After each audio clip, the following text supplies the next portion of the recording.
I feel great. Just being able to. It's a lot of things with it. Food intake, everything. Weight was fluctuating and everything else, and it was something that I didn't need to spew out to the media, but it was something that I was able to conquer every week. And it was, everybody, you say whatever, but I mean, I got 4 incisions in my stomach, and then I was able to go out here and do fall camp without a hiccup. So it's just one of those things that mentally, man, if you tell yourself you can do it, you do it. But I mean, I wasn't necessarily thinking about it. I know this is my job. A gallbladder surgery, stomach surgery, whatever it is, wasn't gonna stop me from going out there playing ball.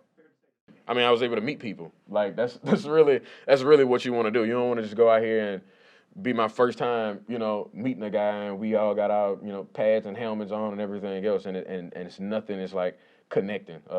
If anybody can just know me or know the next person, personality-wise, we realize we go out there, we just having fun. And if you're able to kind of get over that hump during the off season, which we did probably the first 2 or 3 days, as just breaking the ice and getting to know each other, the next easiest thing is just learning the playbook and being able to communicate about it. So that's what we did.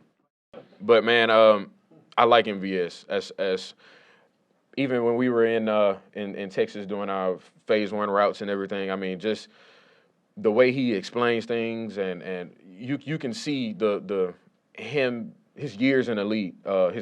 He's so wise as far as coverages and man coverage and zones and everything. He's able to communicate with Pat, and they're able to like get through those certain things of communication that I wouldn't necessarily say I'm not used to doing, because that's what we do here. We communicate, but just seeing that firsthand from somebody who comes from Green, but like it wasn't even, I would say, a month before he was already dialed into the playbook and understanding what was going on. So great guy, absolutely love him. We text and talk about cars and everything else, because that's obviously one of my passions, but now one of his too. So it's just one of those things. We're able to connect, not just on football, but being able to be friends and everything outside of football is what brings us so close.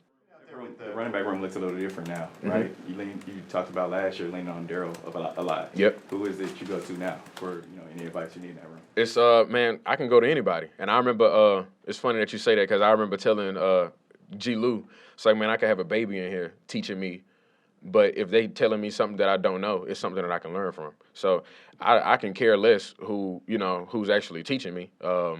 I mean, he might, Pac or Ely or Fleet might see something that I didn't see. And that's just what it is. You can train anything what you want to do, but one thing you can't train in this profession is eyes. And that's the things that separates everybody apart. It's the NFL. It's the world we live in. Every year is going to be somebody getting drafted, your position or another position, or just what it is. I mean, me in college, I'm thinking like, okay, when is going to be my turn to get drafted, and when I get a chance to be on that field. I mean, it's 32 teams. You're not expanding anything. Like, it's what it is, bro. That next person learns. That person, who's a starter gets older, and it's a time clock that'll never keep going. So at some point, all y'all will be out of here too.